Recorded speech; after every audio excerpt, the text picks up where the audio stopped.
Hello, dear learners. Welcome back to the online class of Tungi Pilot School and Girls College. Dear students, how are you doing? Hope you are doing well by the grace of Almighty. I am also okay.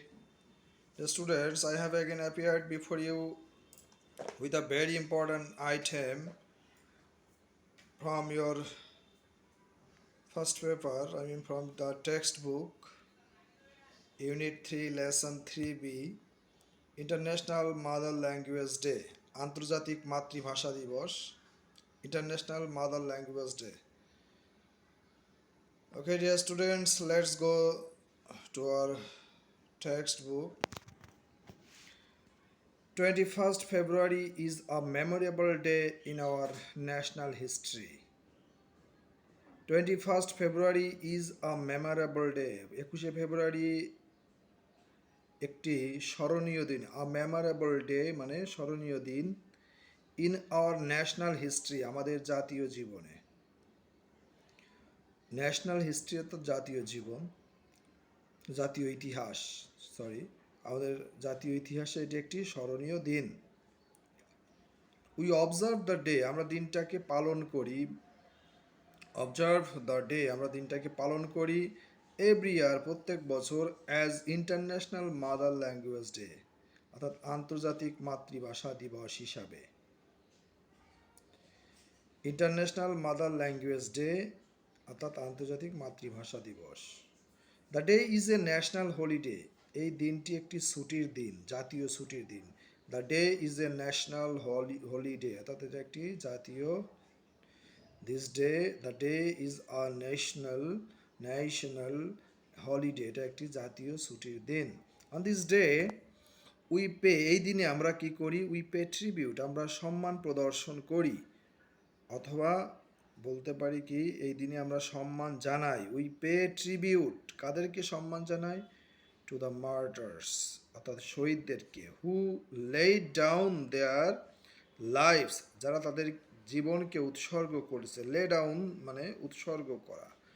Who lay down their lives to establish Bangla as a state language, বাংলাকে প্রতিষ্ঠিত করার জন্য। To establish Bangla as a state language, একটি রাষ্ট্রভাষা হিসাবে, in undivided Pakistan in 1952, 1952 সালে এই অবিভক্ত Pakistan, in undivided Pakistan in 1952, অর্থাৎ 1952 সালে এই অবিভক্ত পাকিস্তানে বাংলাকে রাষ্ট্রভাষা হিসেবে প্রতিষ্ঠিত করার জন্য তাদের জীবন উৎসর্গ করেন। The struggle to achieve our language rights, এই যে সংগ্রাম, দ্য স্ট্রাগল টু অ্যাচিভ, উদ্দেশ্য ছিল কি? To achieve our language right, আমাদের ভাষা অধিকারকে অর্জন করা, সেটাকেই বলা হচ্ছে is none as the language movement, এটাকেই বলা হচ্ছে ভাষা আন্দোলন। Is none as language movement. The seed of the language movement, এই যে ভাষা আন্দোলনের বীজ, সিড মানে বীজ, the seed of language movement was শোন, বপন করা হয়। শো মানে বপন করা, শো শিউশন অর্থাৎ বপন করা। তাই এখানে আমরা দেখতেছি যে the seed of the language movement was শোন অন 21st March 1948, অর্থাৎ 1948 সালের 21শে মার্চ প্রথম স্বাধীনতা আন্দোলনের ভাষা আন্দোলনের বীজ বপন করা হয়। হোয়েন, যখন Mohammad Ali Jinnah, the governor general of Pakistan, Mohammad Ali Jinnah পাকিস্তানের গভর্নর জেনারেল, তিনি কি করেন?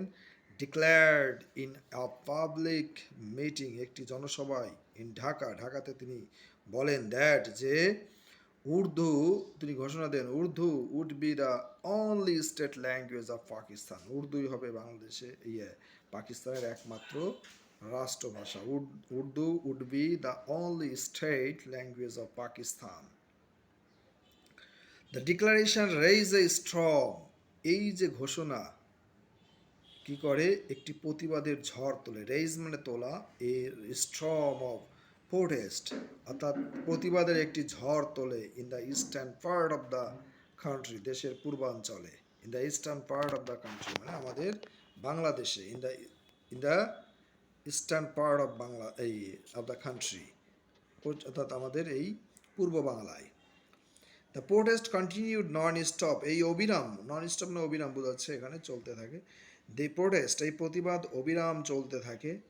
Continued non stop, gathering movement, আরও গতি পায়, মোমেন্টাম মানে গতি, gathering momentum day by day, দিনের পর দিন এটা গতি পেতে থাকে। It turned into a movement, এটা একটা এমন আন্দোলনে পরিণত হয়, রিচ ইটস ক্লাইম্যাক্স ইন 1952, এবং এর শেষ পরিণতিতে পৌঁছায় 1952 সালে, চূড়ান্ত পরিণতিতে, অর্থাৎ চরম পরিণতি, যেটা 1952 সালে চরম পরিণতি লাভ করে। The government the government outlawed all sorts of public meetings and rallies to stop it. সরকার কি করে? আউটলট মানে যেখানে সরকার বেআইনি ঘোষণা করা আর কি। দ্য গভর্নমেন্ট আউটলট, বেআইনি ঘোষণা করে, all swords of public meeting, সমস্ত ধরনের, সমস্ত প্রকারের জনসভা এবং অ্যান্ড র্যালিস, এবং সমস্ত মিছিল, এগুলোকে তারা বেআইনি হিসাবে ঘোষণা করে। টু স্টপ ইট, অর্থাৎ ওই যে এইসব নিবারণ করার জন্য। টু স্টপ ইট মানে ওই যে আন্দোলনগুলোকে নিবারণ করার জন্য, to stop it. The students of Dhaka university defied the law, অর্থাৎ ঢাকা বিশ্ববিদ্যালয়ের ছাত্ররা কি করে? ডিফাইড দ্য ল, এই আইনের বিরোধিতা করে। ডিফাই মানে বিরোধিতা করা। The law and brought out a peaceful, এবং তারা কি করে? বের করে, brought out a peaceful protest, একটা শান্তিপূর্ণ প্রতিবাদ মিছিল, প্রোটেস্ট প্রসেশন অন 21 ফেব্রুয়ারি 1952, 1952 সালে 21শে ফেব্রুয়ারিতে একটা তারা প্রতিবাদ মিছিল বের করে। হোয়েন দ্য, শান্তিপূর্ণ আর কি প্রতিবাদ মিছিল, the a peaceful protest procession on 21st February 1952. When the procession reached there, যখন এই এই এই মিছিলটা পৌঁছে যায় নেয়ার ঢাকা মেডিকেল কলেজ, অর্থাৎ ঢাকা মেডিকেল কলেজের কাছে, the police open fire, police করে কি? গুলি ছুটতে থাকে। Open fire on the students, এই ছাত্রদের উপর। কিলিং সালাম, রফিক, বরকত, শফিউর অ্যান্ড জব্বার, অর্থাৎ এই গুলিতে তারা সালাম, রফিক, বরকত, শফিউর এবং জব্বার নিহত হয়। অ্যাজ এ রেজাল্ট, ফলে there were mass protest all over the country, এবং সারা দেশে তখন কি হবে? এই যে রফিক, সালাম এরা মারা গেল, এর ফলে সারা দেশে গণ আন্দোলন শুরু হয়ে যায়। মাস প্রোটেস্ট, গণ আন্দোলন, প্রতিবাদ, অল ওভার দ্য কান্ট্রি, সারা দেশে। And the government had to declare, এবং সরকার বাধ্য হয় ঘোষণা দিতে বাংলায় অ্যাজ এ স্টেট ল্যাঙ্গুয়েজ, অর্থাৎ, এবং এই সময় সরকার কি করে? বাংলাকে রাষ্ট্রভাষা হিসেবে ঘোষণা দিতে বাধ্য হয়। দিস কাইন্ডল্ড, এটা কি করে? প্রজ্বলিত করে দ্য স্ফুলিঙ্গ of independence movement of Bangladesh, বাংলাদেশের স্বাধীনতা আন্দোলনের এই স্ফুলিঙ্গ কি করে? বাংলাদেশের স্বাধীনতা আন্দোলনকে প্রজ্বলিত করে। দিস কাইন্ডল্ড, এটা প্রজ্বলিত করে, দ্য স্পার্কস, অর্থাৎ স্ফুলিঙ্গকে প্রজ্বলিত করে, অফ ইন্ডিপেন্ডেন্স মুভমেন্ট অফ বাংলাদেশের স্বাধীনতা আন্দোলনের।